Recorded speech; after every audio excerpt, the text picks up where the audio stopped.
Yo guys, est-ce qu'on peut parler de ce qui s'est passé à Québec le 31 octobre pendant la soirée de l'Halloween? Je le sais que je suis en retard sur tout le monde, en retard de 3 jours, mais je voulais vraiment attendre que pas mal toutes les informations soient sorties pour pas raconter de la fucking bullshit.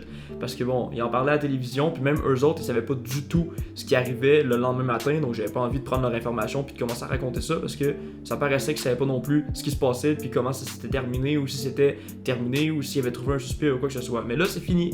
Ils ont trouvé un suspect, un accusé même en fait. Ben, il a pas été accusé, mais c'est sûr que c'est lui. Là, l'enquête a démontré vraiment que c'était lui, puis je pense qu'il en a parlé, etc. Là, je sais que tout le monde qui habite au Québec est sûrement déjà au courant de ce qui se passe, mais pour les Français qui me suivent, même s'ils ont parlé de cet événement-là un peu partout aux États-Unis, puis en France, il y en a sûrement qui sont pas au courant de ce qui s'est passé. Puis man, c'est un fucking scénario de film d'horreur. Je pensais pas que c'était un affaire qui était possible. Je pensais, ouais, en fait, en 2020, c'est un truc qui me surprend pas vraiment. Le monde est rendu un peu fou, surtout avec la pandémie, il y en a qui virent sur le top, là, pas mal. En gros, pour vous raconter comment moi j'ai été mis au courant de la chose, de ce qui s'était passé, c'est que je me lève le 1er novembre, donc le lendemain de la soirée de l'Halloween, puis là il y a mon boy Tigidi qui m'envoie un message sur Instagram qui me dit yo, ça brasse à Québec, t'as-tu vu ça? Puis là moi je suis comme non man, j'écoute plus la télé depuis à peu près 3-4 mois là.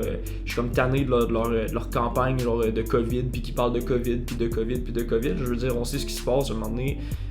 J'ai envie comme de me détacher de ça. Je vais faire les mesures sanitaires, je vais me laver les mains, je vais porter mon masque, mais après là, genre on a compris là, ben c'est pas tout le monde qui a compris, mais genre moi j'ai compris, fait que j'arrête d'écouter ce qu'ils disent parce que ça commençait à me faire vraiment chier tout le temps d'entendre ça à la télé. Fait que ça fait 4 mois après que j'écoute plus la télévision, fait que j'ai pas été mis au courant vraiment de ce qui s'était passé cette soirée-là. Fait que là ça, il y a Tigidi qui m'envoie un message sur Instagram qui me dit yo, t'as-tu vu ce qui s'est passé à Québec, ça a brassé. Là j'ai fait non, c'est quoi qui s'est passé à Québec, tu sais, je savais que c'était la soirée de l'Halloween, peut-être qu'il y a eu, je sais pas, une manifestation ou une bataille, je sais pas, fait que là, il me dit, genre, il y a un gars qui se promenait avec une épée, là, puis il a commencé à frapper du monde avec, genre, puis à slicer des gens, puis j'étais genre, on fuck off. Fait que là, il m'a envoyé des vidéos puis des articles sur Twitter. Puis là, j'ai vu, genre, j'ai écouté 2-3 vidéos, puis j'ai dit non, c'est fake, là, c'est pas vrai. Puis là, au moment où j'ai dit ça, il y a ma mère qui écoutait la télé en haut, puis au moment où j'ai dit ça, j'ai monté les escaliers après avoir vu les vidéos, puis juste comme je m'en allais sur mon ordinateur, puis tout, j'ai vu ALCN, dans le fond, qui parlait de ça, genre, elle disait comme une nuit d'horreur à Québec, je fais ok, c'est pas fake, c'est vraiment arrivé pour vrai, what the fuck. Puis les vidéos montraient comme quelqu'un avec une tunique blanche, avec un sabre qui, by the way, je vais vous montrer les vidéos. Mais ces vidéos-là sont totalement fake. Mais je veux dire, c'est pas fake. Il y a vraiment quelqu'un qui était habillé comme ça dans le Vieux-Québec, mais il s'amusait à faire peur aux gens. Il a été interrogé par la police sur les lieux. Ils ont demandé d'enlever son déguisement puis tout. Puis c'est vraiment quelqu'un qui était déguisé en la fille du film Le Cercle. Puis qui s'amusait à faire peur aux gens. Mais c'était juste, les gens ont partagé ça en pensant que c'était lui un peu partout. C'était allé super vite, mais c'était pas lui. C'était pas lui du tout. Eux, ils recherchaient un homme habillé en noir, en tenue médiévale, qui se promenait avec un sabre puis qui frappait des gens. Au total, il a blessé 5 personnes puis il en a tué 2. C'est genre... Tu peux même plus passer l'Halloween tranquille. Tu peux pas te dire je vais chercher des bonbons avec mes enfants ou genre me promener pour voir les décorations dehors. Tu peux plus faire ça, man. Genre tu marches maintenant puis il y a un dude random qui arrive puis il te frappe avec un sabre. T'es comme what the fuck, qu'est-ce qui se passe? Là j'avais parlé un peu de ça avec mon oncle aussi, puis genre il avait dit de quoi qui était fucking logique. C'est comme même quand tu fais des maisons hantées maintenant, tu sais, il y a des gens qui sont engagés des fois, qui sont même pas payés, que c'est des bénévoles qui veulent juste faire peur aux gens.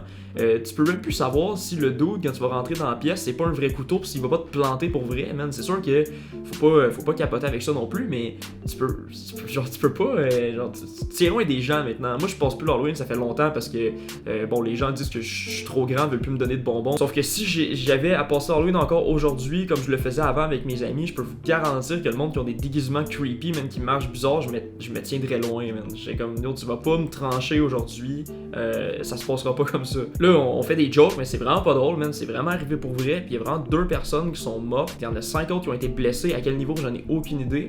Puis le gars qui a fait ça, j'ai son nom ici, il s'appelle, je peux le dire, à ce temps que son nom est sorti, Carl Giroir, puis il a 24 ans. J'ai vu un truc sur un truc passé, c'était une vidéo d'un ministre du Canada, je pense, ou du Québec, je sais plus c'est qui, là, j'ai pas vraiment porté attention, mais j'ai vu le titre, j'ai regardé un peu le début, puis en gros, il explique genre que ce qui s'est passé à Québec, il y a rien qui aurait pu être fait pour éviter ça. Sauf qu'il faut savoir que ce gars-là était connu, dans le fond, des services de santé pour avoir des problèmes genre mentaux. Puis qu'il y avait déjà dans un cadre de médecine, en fait, sûrement avec un psychologue, un truc comme ça, avoir avoué d'avoir l'envie en fait de tuer des gens comme. Puis là où je veux en venir, c'est au moment où il dit qu'il n'y a rien qui aurait pu être fait pour éviter ça. Ben c'est dans le fond au moment où le gars il dit que lui il désire tuer des gens un jour. Ben c'est comme là mettons qu'il y a quelque chose dans le fond qui aurait pu peut-être être fait pour éviter ça. C'est juste de même. Le gars il dit qu'il veut tuer des gens. Puis ben parfait, merci. On se redonne rendez-vous dans 3 mois. Donc, je sais pas comment ça s'est passé pour vrai, c'est juste des informations qu'on a, mais je trouve ça un peu weird, là, genre, quelqu'un qui dit qu'il veut tuer des gens, mais semble que tu le surveilles un peu, puis tu fais un suivi, puis là, je sais pas, peut-être que je parle à travers mon chapeau, j'ai aucune idée, peut-être qu'il y a eu un suivi, peut-être qu'il était vraiment, genre, surveillé aussi, puis tout, mais il devait pas être surveillé tant que ça pour sortir avec un sabre la nuit de l'Halloween, puis pouvoir slicer 5 personnes, là. Il fallait vraiment que je vous parle de ça. Parce que je trouvais ça weird, parce que c'est carrément un truc de film d'horreur, mais le monde sur internet il comparait ça à La Purge, puis pour vrai man, c'est presque ça, là. Le gars il est sorti, puis il s'attaquait à des gens random. Il disait aussi qu'il y avait que c'était pour une vengeance personnelle, mais après ils ont confirmé que c'est vraiment attaqué à des gens aléatoires. En gros c'est ça guys, je voulais absolument vous parler de ce qui s'était passé pour ceux qui étaient pas au courant, qui comme moi écoutent plus la télévision puis que personne n'en a informé, ou ceux qui vivent en France qui m'écoutent, comme ça au moins vous êtes au courant du truc un peu fucked up. Mais faites attention à vous à ce temps quand vous sortez n'importe quand, là c'était dans le contexte de l'Halloween, mais en France il y a eu d'autres attentats dans une église, il y a un prof qui s'est fait décapiter, tout ça en même pas 2 mois, là, c'est malade là. Puis il y a un autre je pense en Autriche, il y a un autre attentat terroriste aussi. Fait que je sais que vous aimez ça quand je fais des vidéos comme ça, quand je fais des genres de mini podcasts solo un peu qui durent à peu près une dizaine de minutes. Je sais que ça vous plaît. Je sais pas pourquoi j'en fais pas plus. C'est juste que pendant le temps de pandémie, j'ai travaillé, man, puis j'ai pas suivi l'actualité parce qu'il parlait juste du COVID. Puis j'avais pas envie de vous faire 12 vidéos qui parlent du COVID-19 dans le fond. Fait que il s'est passé ça, puis ça m'a comme redonné un boost de me dire j'ai envie de peut-être informer les gens là-dessus, ceux qui sont pas au courant, puis de recommencer ce style de vidéo-là, parce qu'il y en a beaucoup qui me suivent pour ça. Puis ça va sortir random, là. Habituellement, je sors une vidéo par semaine, c'est le samedi, mais ce genre de vidéo-là, c'est vraiment pas long à tourner, c'est pas long à monter, puis je vais sortir ça la journée même, là, genre aujourd'hui, on est le 3, fait que si ça sort pas le 3 novembre, ça va sortir demain le 4, là. Fait que ça va popper un peu random de même en plein milieu de la semaine, n'importe quand. En tout cas, moi je finis là-dessus, on se dit à la prochaine, si vous avez apprécié la vidéo, n'hésitez pas à la liker, à vous abonner comme d'habitude et à la partager, pourquoi pas, ça m'aiderait énormément. On essaie d'atteindre le 1500 followers sur YouTube avant Noël, ça serait mon but. Avant Noël, il faut qu'on atteigne 1500, il en manque à peu près 23, c'est genre vraiment possible. Merci de me suivre, on se dit à la prochaine, c'était Gab. Peace.